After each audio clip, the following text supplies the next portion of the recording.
9 news देख रहे हैं आप और आपके साथ मैं हूं अनुजा। इस रिपोर्ट में हम बात करेंगे कांग्रेस के वरिष्ठ नेता कपिल सिब्बल के बारे में। जी हां, आपको बता दें कि कुछ दिनों पहले ही कपिल सिब्बल ने एक डिनर बैठक बुलाई थी जिसमें विपक्ष दल के कई नेताओं को न्योता भेजा था। इस डिनर बैठक में कई अहम मुद्दों पर चर्चाएं भी हुई थी। 2024 में आम चुनाव है जिसके लिए कांग्रेस पार्टी अभी से ही तैयारियों में जुट गई है और कयास ये भी लगाए जा रहे हैं कि कांग्रेस पार्टी लगातार कई विपक्ष दलों के नेताओं के साथ बैठक कर रहे हैं और सभी जो हैं वो एकजुट होने की कोशिश कर रहे हैं।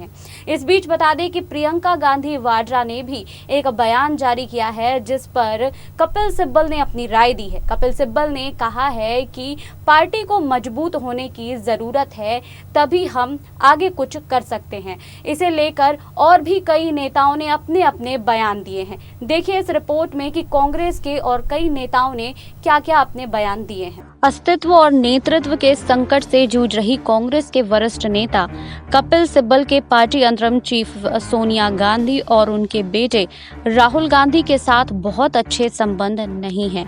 एक रिपोर्ट के अनुसार सीनियर पत्रकार बताते हैं कि यह पूछे जाने पर कि सोनिया और राहुल से उनकी कैसी ट्विनिंग है, जवाब आया ठीक है पर हमारे बीच सच्चे संबंध नहीं हैं।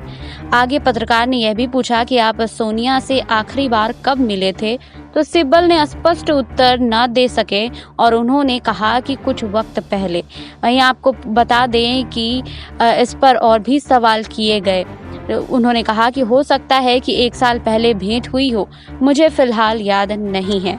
राहुल से आखिरी मुलाकात का प्रश्न हुआ तो सिब्बल ने बताया कि हो सकता है कि झंडोरोहण कार्यक्रम के दौरान हुई हो, मगर मुझे नहीं लगता है कि हमारी 2 साल से हमारे बीच बात नहीं हुई है। हालांकि सोनिया से बात हुई है, मैं अभी भी उनका प्रतिनिधित्व करता हूं, पर हमारे बीच अंतर नहीं है, यह पॉइंट नहीं है। वहीं बातचीत के दौरान एक पल ऐसा आया था जब थापर ने सवाल उठाया कि सोनिया कब या फिर कांग्रेस को मजबूत करेंगी या नहीं। सिब्बल ने कहा कि मैं भगवान से प्रार्थना करता हूं कि ऐसा जल्द हो। जो ईमानदारी से ऊपर वाले को याद करते हैं, ईश्वर उनकी जरूर सुनता है। वहीं एक रिपोर्ट के अनुसार दिए साक्षात्कार में उन्होंने एक मत वाले विपक्षी दलों को साथ लाने के पार्टी प्रमुख सोनिया गांधी के प्रयास की सराहना की, लेकिन साथ ही उनसे अपनी पार्टी को भी मजबूत बनाने का आग्रह करते हुए कहा है कि इसके बगैर विपक्ष की एकता संभव नहीं है। वैसे सिब्बल ने यह भी कहा है कि संगठन में आमूलचूल परिवर्तन का अनुरोध करते हुए पार्टी अध्यक्ष को पत्र लिखने वाले समूह 23 के नेता पार्टी में सुधार की मांग करते रहेंगे। बकौल सिब्बल, ये मेरे बारे में नहीं है बल्कि कांग्रेस में फिर से जान फूंकने और उसे विपक्षी एकता का चेहरा बनाने के लिए है। मजबूत कांग्रेस के बगैर विपक्ष की एकजुटता संभव नहीं है। उन्होंने कहा, अगर मैं एकजुटता के रास्ते में आड़े आ रहा हूं तो कोई बात नहीं है, यह मेरे या उन 23 नेताओं के बारे में नहीं है। आप मुझे और अन्य को बाहर का रास्ता दिखा सकते हैं, लेकिन कांग्रेस को मजबूत बनाएं।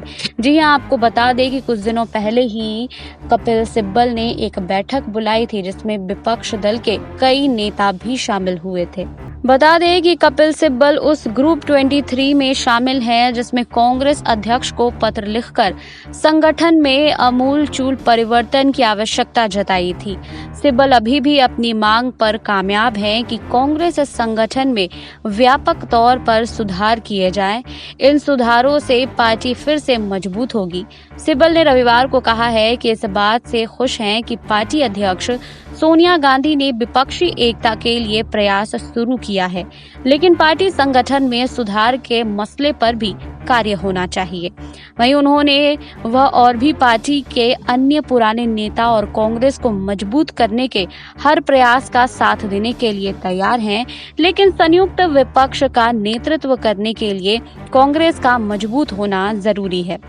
वहीं बता दें कि उन्होंने कहा है कि अगर कांग्रेस मजबूत नहीं हुई तो विपक्षी एकता का कोई मतलब नहीं होगा।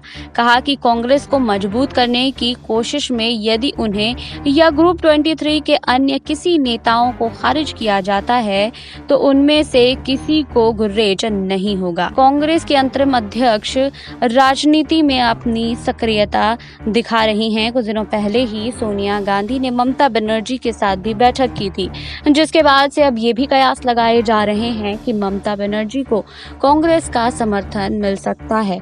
2024 में आम चुनाव होने हैं, जिसके लिए कांग्रेस पार्टी अभी से ही चुनाव की तैयारियों में जुट गई है। इस बीच सिब्बल ने भी बैठक बुलाई, जिसके बाद अब उनका बयान भी सामने आया है। जी हां, सिब्बल ने कहा है कि उन्हें खुशी है कि कांग्रेस अध्यक्ष सोनिया गांधी ने विपक्ष को साथ लाने की कोशिश की है, लेकिन सुधार का हमारा एजेंडा जारी रहेगा। हम कांग्रेस को मजबूत बनाने का प्रयास करते रहेंगे। कांग्रेस में फिर से जान फूंकने के लिए वह और पार्टी में उनके साथी हर संभव सहयोग करने के लिए तैयार हैं। उन्होंने कहा है कि अगर वह सोनिया गांधी के रास्ते में आते हैं तो वह उन्हें बाहर का रास्ता दिखा सकती है, लेकिन वह कांग्रेस को विपक्षी एकता का चेहरा बनाने के लिए उसे मजबूत करने का काम जारी रखेंगे। वहीं उन्होंने कहा है कि अगर मैं एकजुटता के रास्ते में आड़े आ रहा हूं तो कोई बात नहीं, यह मेरे या उन 23 नेताओं के बारे में नहीं है। आप मुझे और अन्य को बाहर का रास्ता दिखा सकते हैं, लेकिन कांग्रेस को मजबूत बनाएं। वहीं सिब्बल ने कहा है कि कांग्रेस फिर से उठ खड़ी होकर मजबूत नहीं बनी तो विपक्ष की एकजुटता का यह कदम विफल होगा। पार्टी में सुधार नहीं होने को लेकर चिंता जताते हुए सिब्बल ने कहा है कि कांग्रेस में फिलहाल कोई अस्थायी राष्ट्रीय अध्यक्ष नहीं है। यह पार्टी का कर्तव्य है कि उसके पास अस्थायी निर्वाचित पदाधिकारी हों। वहीं सिब्बल ने ये बातें उस वक्त कही है जब 20 अगस्त को सोनिया गांधी और विपक्ष के अन्य नेताओं की वर्चुअल बैठक होनी है। पश्चिम बंगाल की मुख्यमंत्री ममता बनर्जी, महाराष्ट्र के मुख्यमंत्री उद्धव ठाकरे और तमिलनाडु के सीएम एमके स्टालिन सहित अन्य विपक्षी दलों के नेताओं के बैठक में भाग लेने की संभावना है। कांग्रेस के शीर्ष 23 नेताओं ने पिछले साल अगस्त के महीने में चिट्ठी लिखकर हंगामा खड़ा कर दिया था। G23 कहे जाने वाले में शामिल गुलाम नबी आजाद और कपिल सिब्बल जैसे नेताओं ने चिट्ठी प्रकरण के बाद भी पार्टी नेतृत्व से चुभते सवाल पूछने बंद नहीं किए। वो लगातार पार्टी से सवाल करते रहे और साथ ही वो पार्टी आला कमान से नाखुश भी नजर आते रहे हैं। वहीं इस बीच बता दें कि राहुल गांधी केरल दौरे पर हैं और सोनिया गांधी भी जब नहीं थी तो कपिल सिब्बल ने यह बैठक बुलाई थी और इस बैठक में जो है वो कई अहम मुद्दों पर चर्चाएं हुई। इसे लेकर बता दें कि सोनिया गांधी ने ममता बनर्जी संग मुलाकात भी की है, जिसके बाद से टीएमसी ने भी ये घोषणा कर दी है कि अब टीएमसी जो है वो कांग्रेस के साथ 2024 में होने वाले आम चुनाव के लिए गठबंधन कर सकती है।